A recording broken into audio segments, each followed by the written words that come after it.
Bharatiya Janata party के राष्ट्रीय अध्यक्ष जी, मंच पर विराजमान पार्टी के सभी वरिष्ठ नेतागण और मीडिया के सब साथियों, सबसे पहले तो हमारे पूर्व के वक्ताओं ने जो बातें रखी है उस सब के नीचे मैं अपना सिग्नेचर कर देता हूं।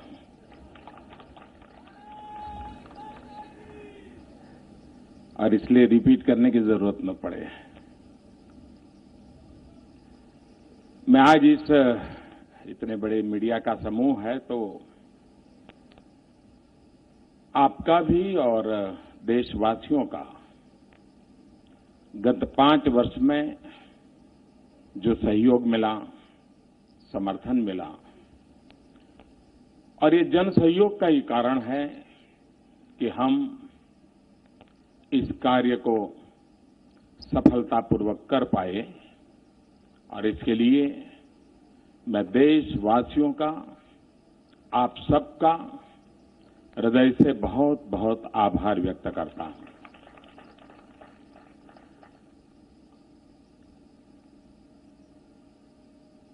सामान्य रीते ये स्वाभाविक है कि चुनाव के पहले हर राजनीतिक दल अपनी बात लेकर के आती है, लेकिन राजनाथ जी के नेतृत्व में हमारे अध्यक्ष जी ने जो कमेटी बनाई थी उसने पिछले 2-3 महीने लगातार मेहनत की और एक प्रकार से जन के मन की बात, उनकी आशा, अपेक्षा, आकांक्षाओं को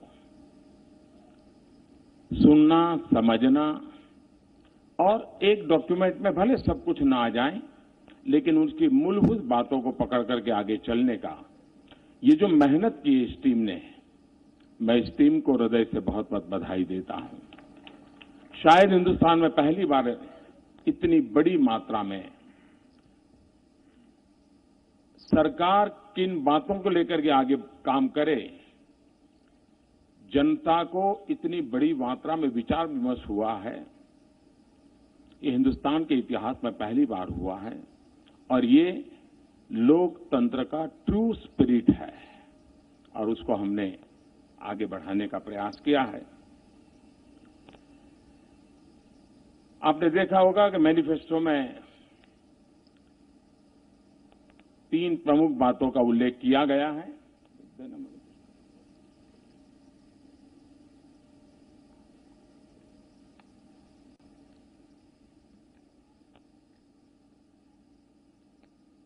और उसी के आसपास हमारा पूरा ये डॉक्यूमेंट तैयार हुआ है। राष्ट्रवाद ये हमारी प्रेरणा है, अंत्योदय ये हमारा दर्शन है और सुशासन ये हमारा मंत्र है।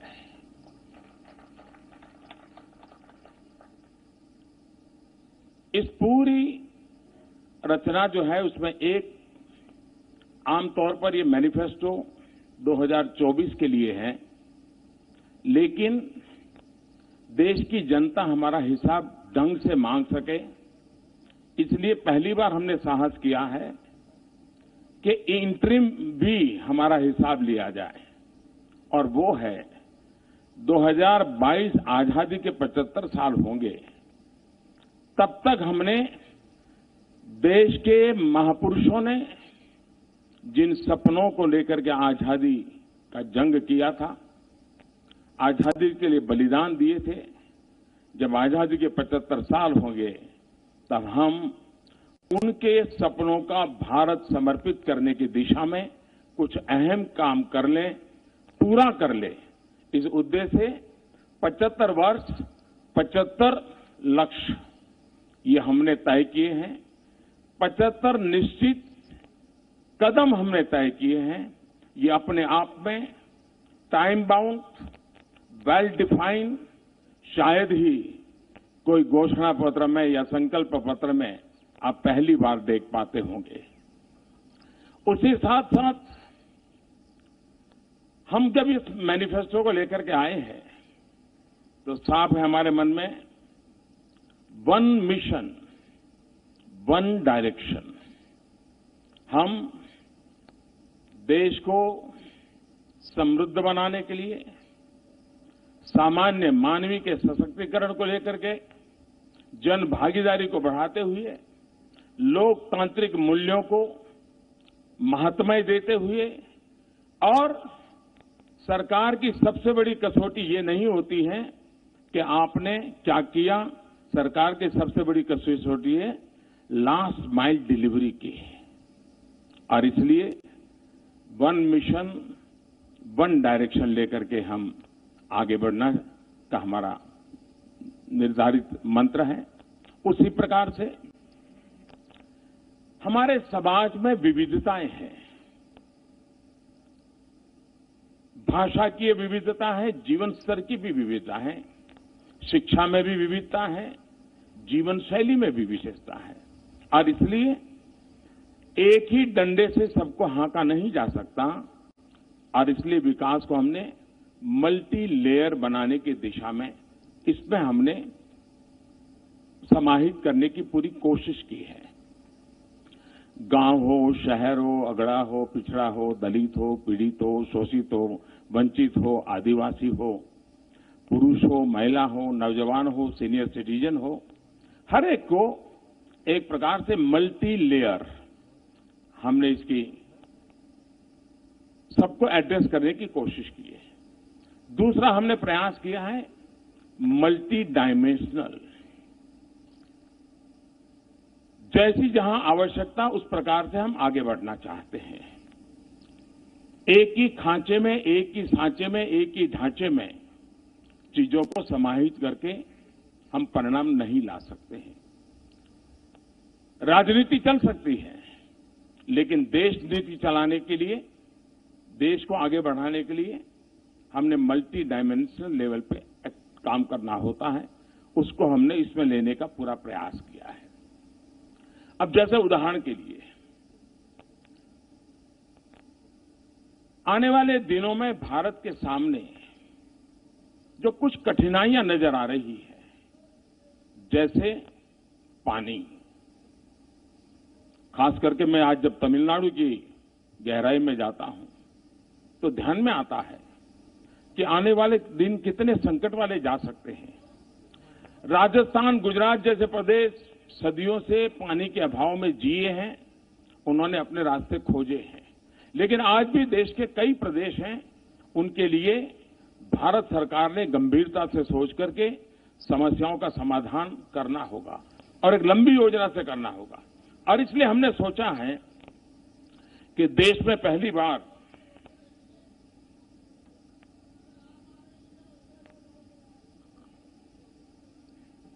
जल की बात करता हूं तो जल भी पी लेता हूं। हम एक अलग जल शक्ति मंत्रालय बनाएंगे।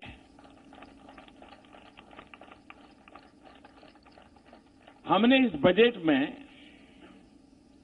मछुआरों के लिए, और कोस्टल एरिया में ही मछुआरे भाई बहन ऐसा नहीं है, हमारे देश की नदी तट की संस्कृति में मछुआरे एक बहुत बड़ी इकोनॉमिकल एक्टिविटी का माध्यम रहे हैं। और इसलिए हमने इस बजट में मछुआरों के लिए एक अलग मंत्रालय की बात बजट में कही थी। हम आने वाले दिनों में जल शक्ति एक अलग मंत्रालय बनाएंगे। नदियों का ऑप्टिमम यूटिलाइजेशन पानी का कैसे हो। कोई हैंडपंप लगाए और चुनाव जीत जाते थे, वो एक जमाना था, लेकिन अब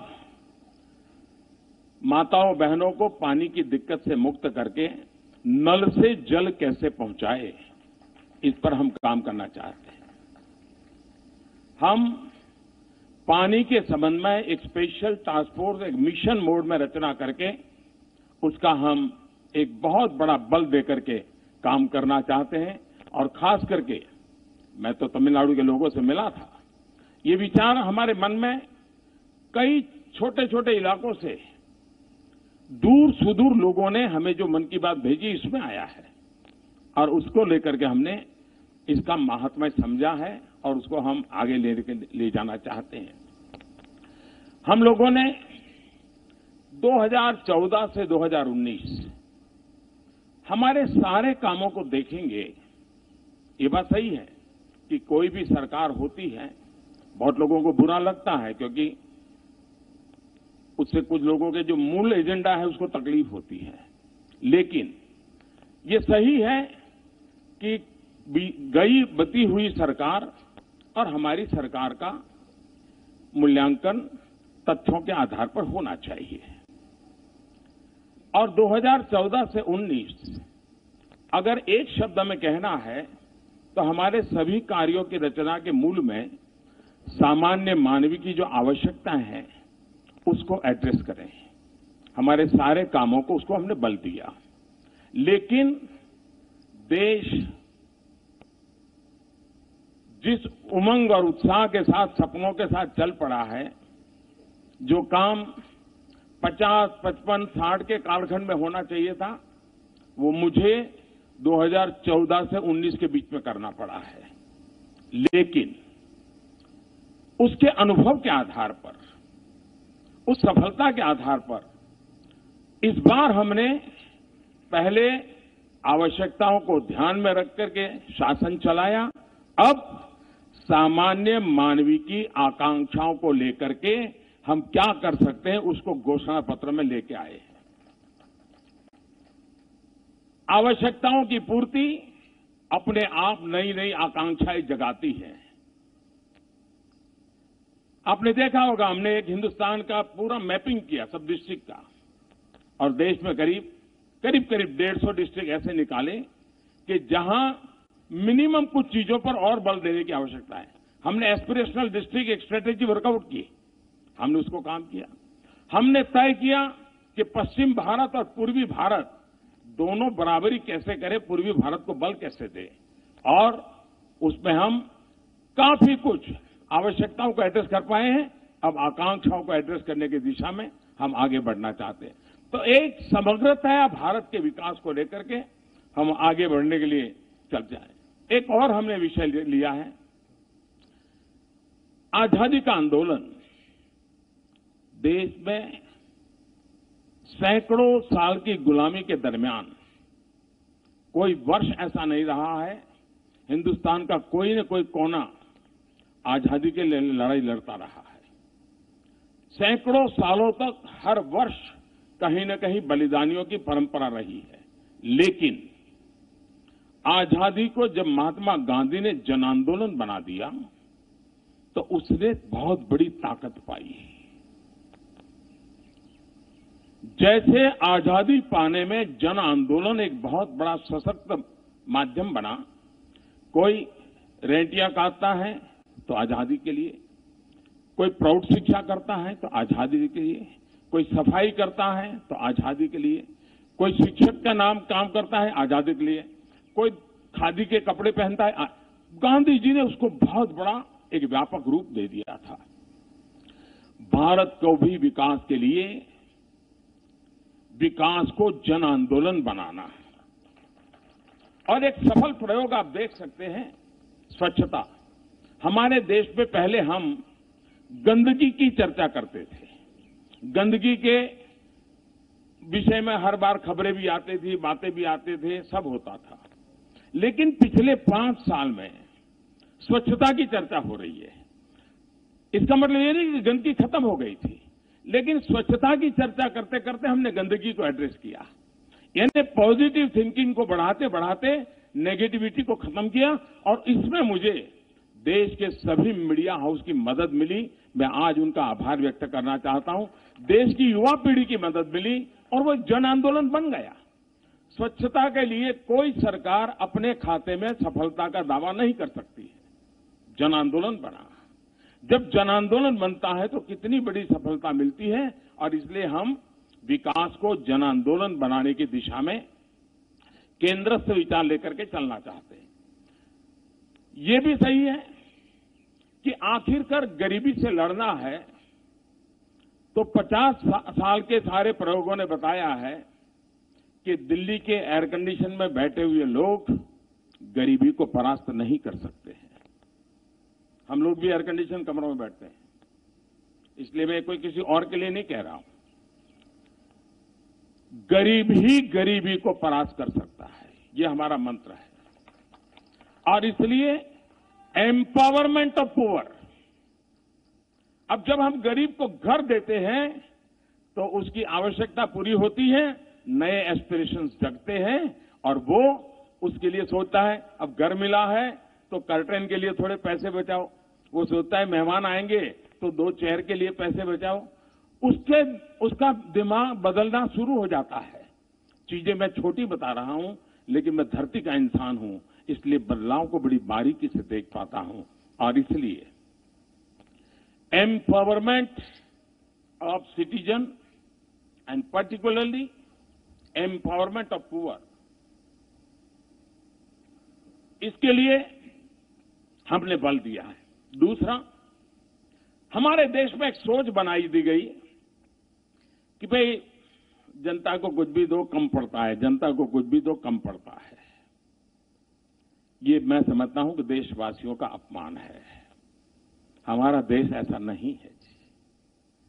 एक बार लाल किले से मैंने कहा था कि जो संभव हो अपनी गैस सब्सिडी क्यों नहीं छोड़ते हैं, और मेरा देश गर्व के साथ कह सकता है 1.25 करोड़ से ज्यादा परिवारों ने गैस सब्सिडी छोड़ दी।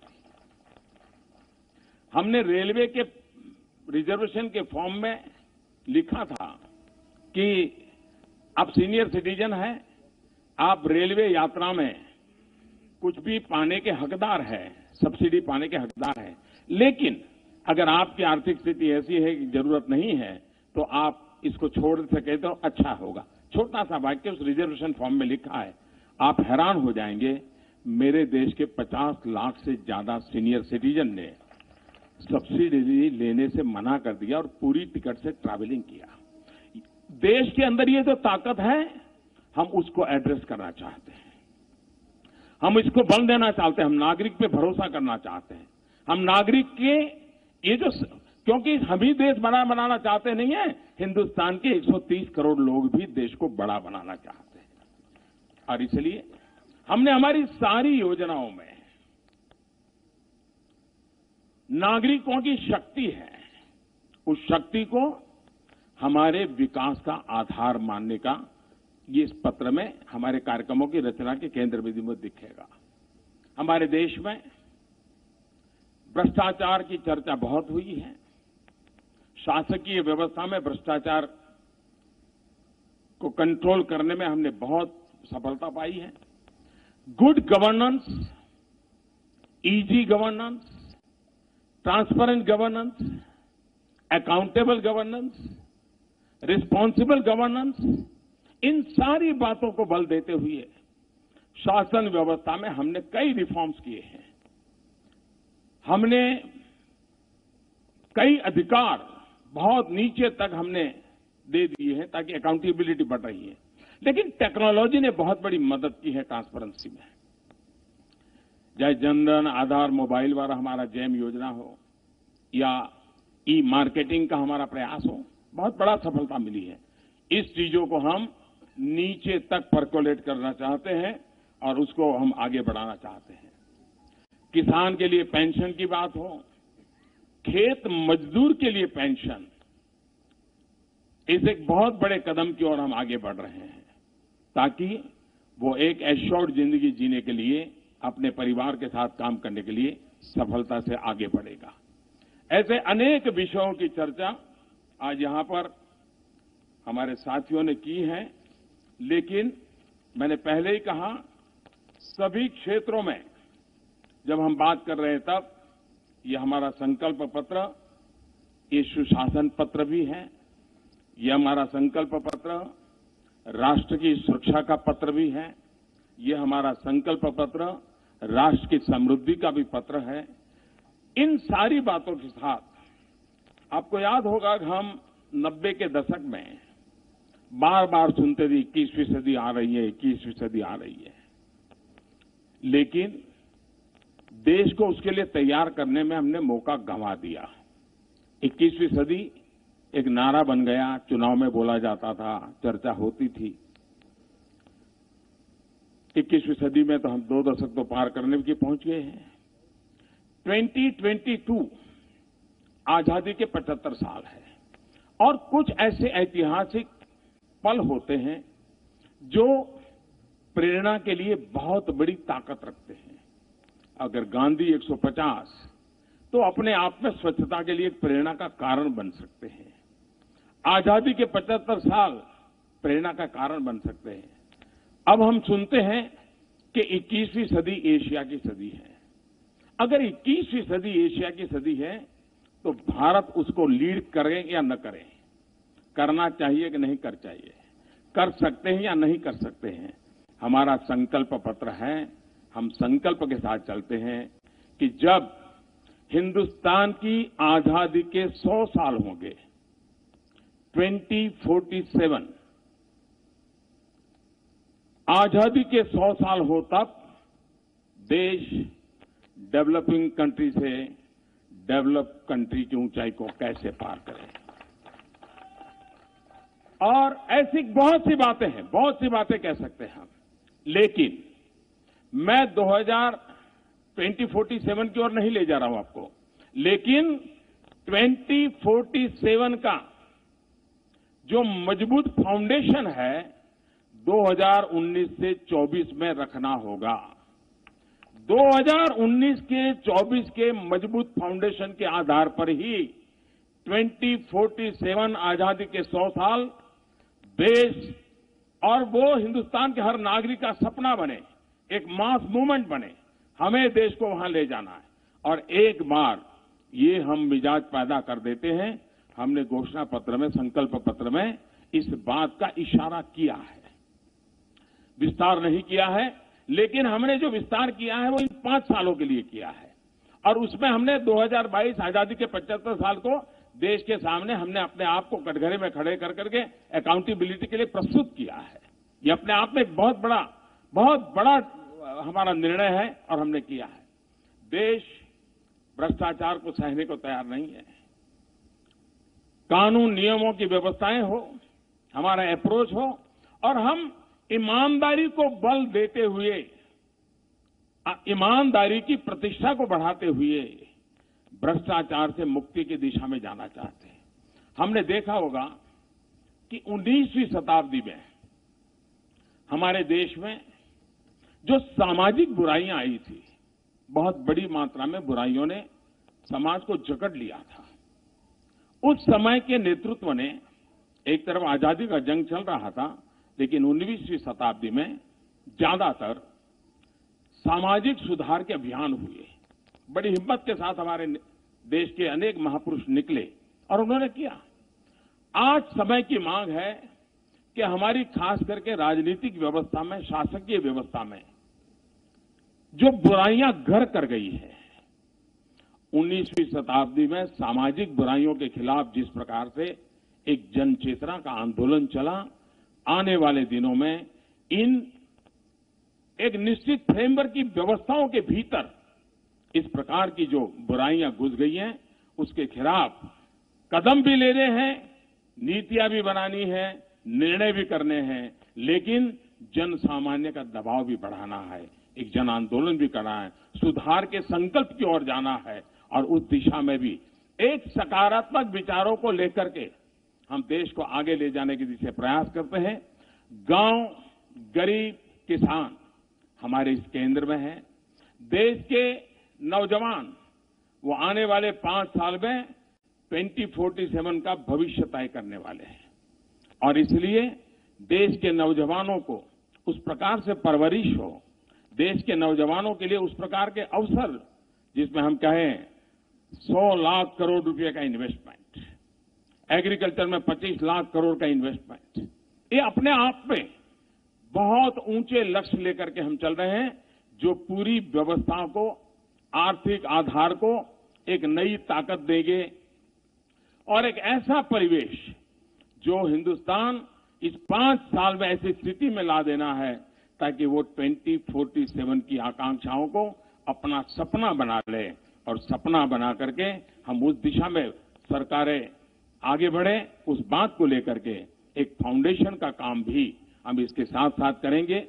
आकांक्षाओं को पूर्ण करने का सपना लेकर के हम आगे बढ़ रहे हैं।